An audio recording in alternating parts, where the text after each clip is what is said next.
In this video, we will discuss about Ohm's law.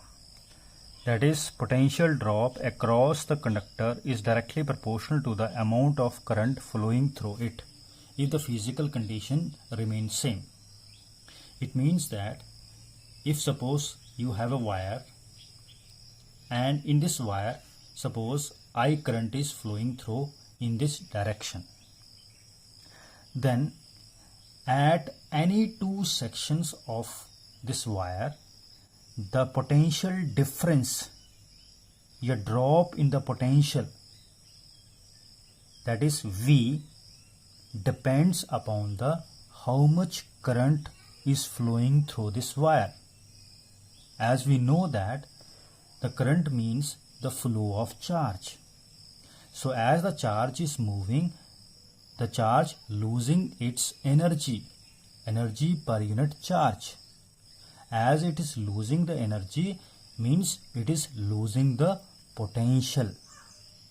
So here you can say that the potential drop, कितना potential drop हो गया, कितना loss of energy होगी इन दोनों के end के बीच में, ये depend करता है कि इस वायर में कितना करंट फ्लो कर रहा है.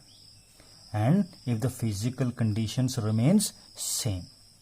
Now there is another one definition is also there. The amount of current flowing through a conductor is directly proportional to the potential difference across the ends of a conductor if the physical conditions remains same.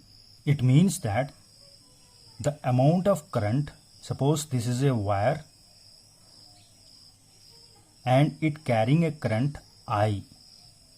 It says that the amount of current, कितना current इस wire में flow करेगा, how much current will flow in this wire, ये depend करेगा तुमने इस wire के across कितना पोटेंशियल लगा रखा है. What is the battery between the two terminals.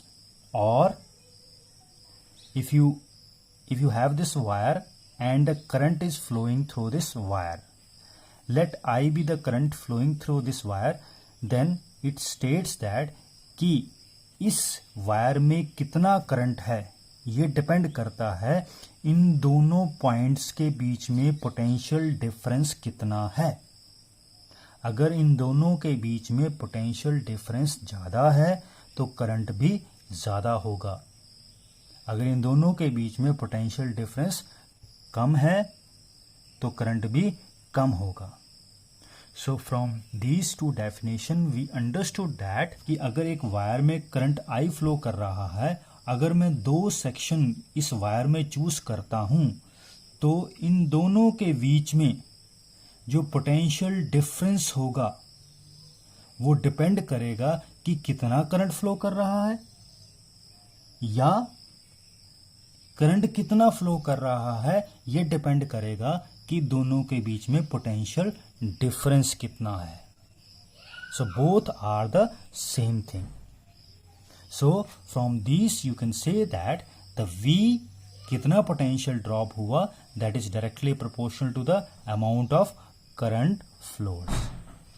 So here you can say that the V is directly proportional to the amount of current flowing through it.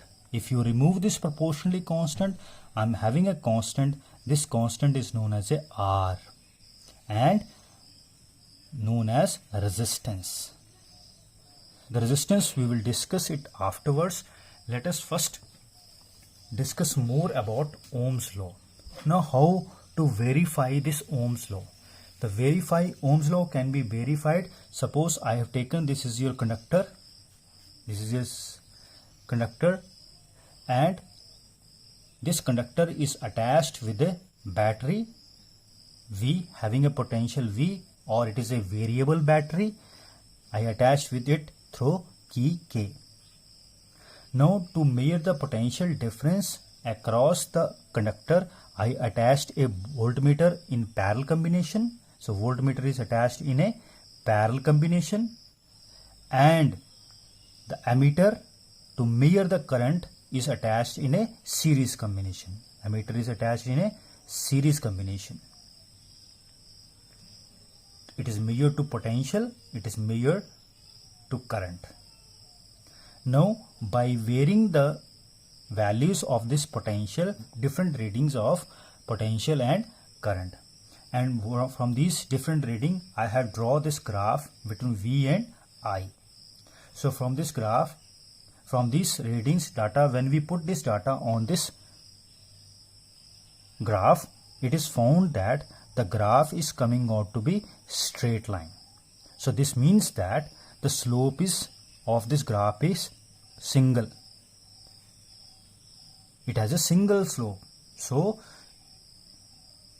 slope is same. So we can say that V is directly proportional to I.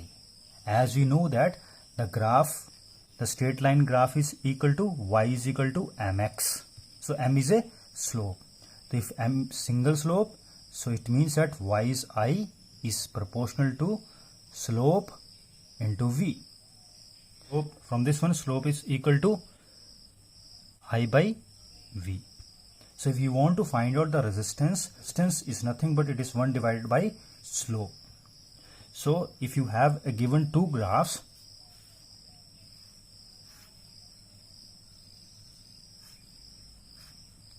this is your resistance R1 and this is your resistance R2. If you have given two graphs for two conductors having a resistance R1 and R2, the which one will have a more resistance? So we know that the resistance is inversely proportional to the slope. So which will have a more slope will have a less resistance. So from here you can see that the angle of this R1 is more. So more is a slope. So its resistance will be less. So R2 will have more resistance as compared to R1. So by knowing the slope, we can able to find out the resistance of a conductor.